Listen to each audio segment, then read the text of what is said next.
So why do governments do what they do with the economy? Let's dive in and take a look. Things like interest rates or taxes, it all boils down to something called economic policy. Yeah, think of it like this. A government has a set of keys to unlock different economic outcomes. It's not random, it's a real strategy. And the two big tools? Fiscal and monetary policy. Fiscal policy is all about how the government spends and taxes money to steer the economy. And monetary policy? That's the central bank, managing the money supply and interest rates.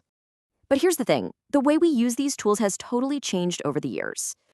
Right after World War II, one big idea took over. Keynesianism, from economist John Maynard Keynes. The core idea was pretty simple. The government needed to step in to keep things stable and growing. But by the 80s, things were changing. A new problem, high inflation, needed a new answer.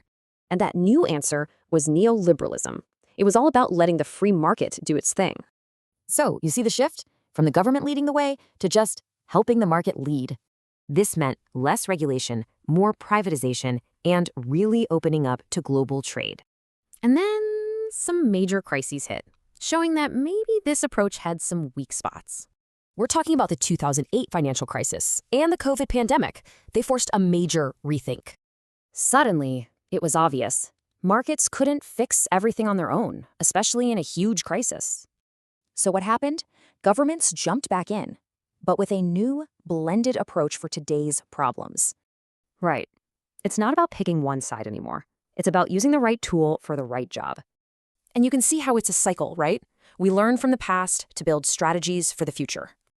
And today's goals are way bigger than just growth. We're talking climate, inequality, and resilience. So with AI and climate change on the horizon, you have to wonder, what's the next big policy idea going to be?